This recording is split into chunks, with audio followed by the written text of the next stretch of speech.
What's up? This is Tom Fromling from TwinsDaily.com. Let's talk about that Game 1 ALDS loss.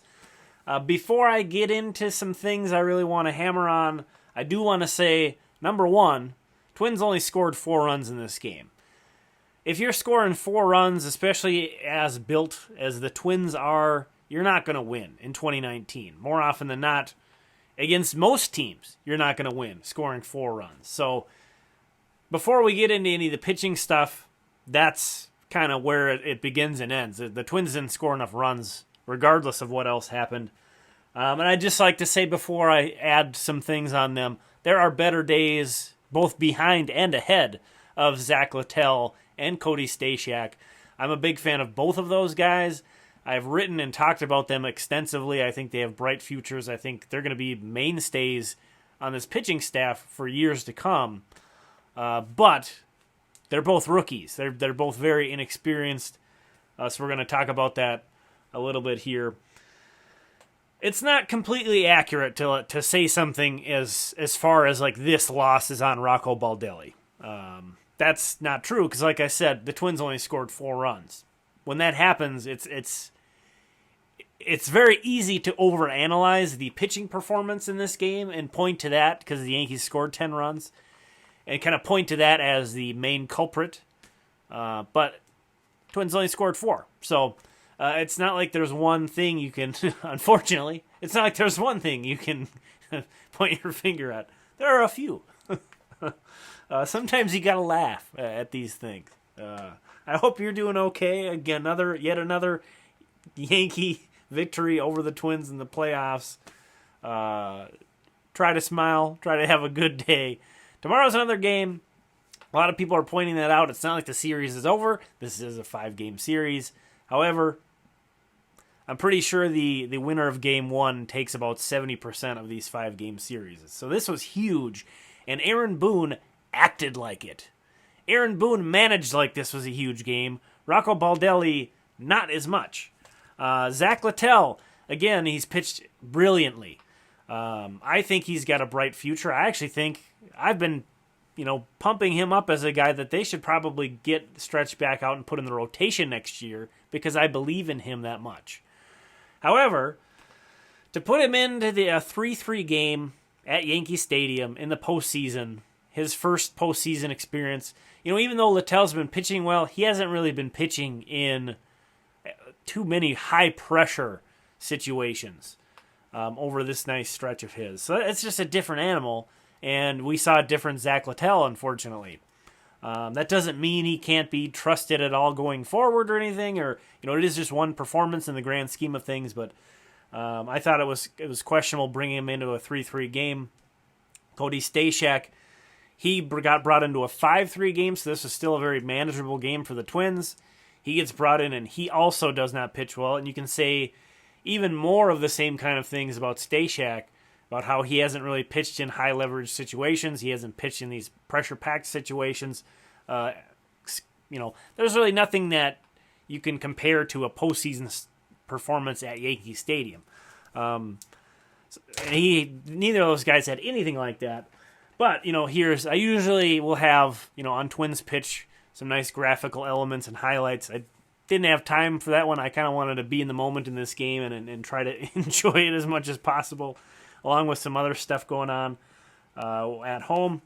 But basically what this boils down to is I think both of these teams do not have great starting rotations. And then here's the top 4 bullpen guys for both of these teams. For the Twins, it's Taylor Rogers, Tyler Duffy, Sergio Romo, and Trevor May. For the Yankees, it's Chapman, Britton, Canely, and Ottavino. For the Yankees, every single one of these guys pitched today in a 10-4 game. Every single one. And even though Ottavino only came in and faced a batter, that's still, they used their entire core 4 in this game. The Twins, the only guy they used was Duffy. That's it. Rogers, Romo, and May were not used in this game. And really, Duffy only came in after Littell got into trouble. So the argument I would make is that Duffy should have started that inning in the 5th inning. And people will say, well, what are you going to do? Eventually you're going to run out of guys. You can't just go to your best arms right away. The Yankees kind of did. Not their best, but they went right to a couple of their top guys right on to keep that game manageable, because you don't know. You don't know what's going to happen come the 7th, 8th, and 9th inning. So why are you going to try to save anybody for the 7th, 8th, and 9th inning? It's stupid. It didn't pay off because they didn't end up using them. The argument against that is, well, you can't throw them every day.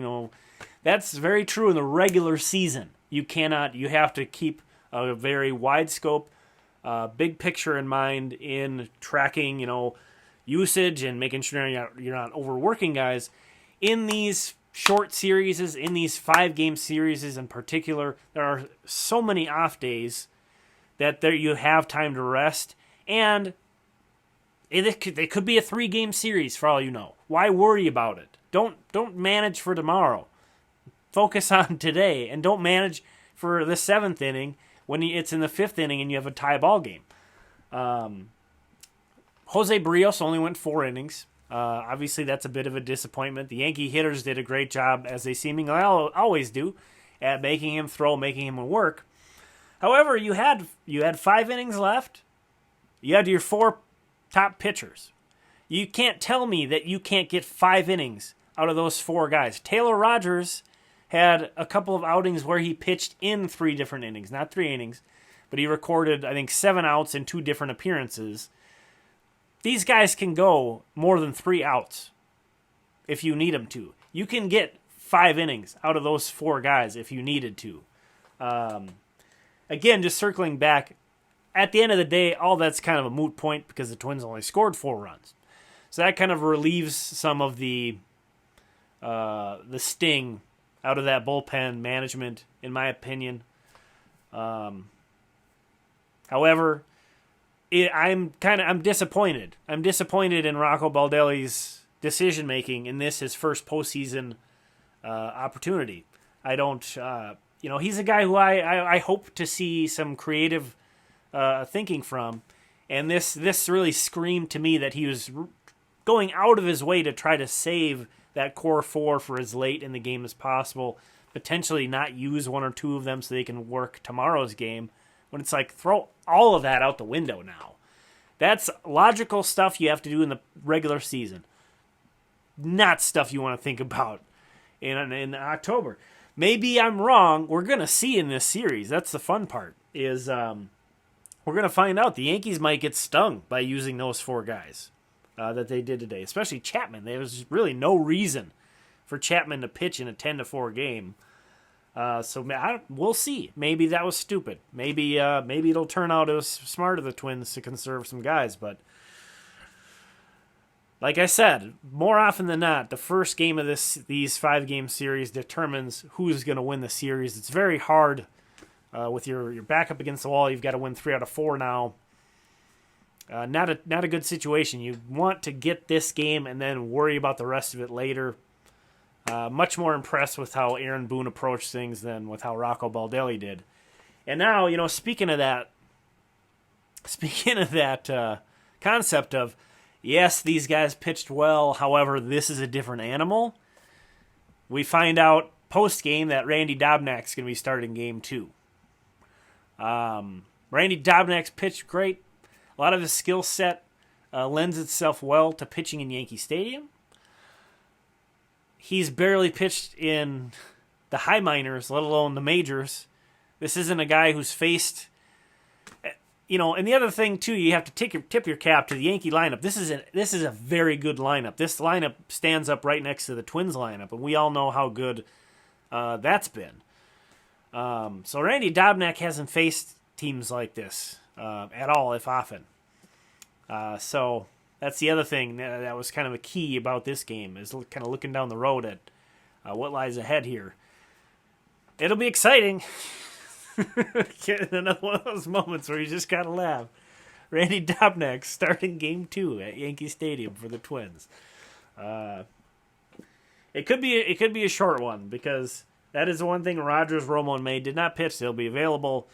But yeah, it kind of feels like Rocco was managing to hold back for this to be potentially a bullpen game. I just don't like that. I don't like that. Not the bullpen game thing, but I don't like that trying to work your way around Game 1 to set up Game 2 nicely. I don't know. At the end of the day, in these first 2 games at Yankee Stadium, I guess you'd feel good about coming away with 1 win. So that's still on the table. There's your silver lining positive thought that I'll end with. Again, this has been Tom Froming. Thanks for watching. Hang in there. It's just baseball. Let's have some fun. We'll talk again soon. Have a good one.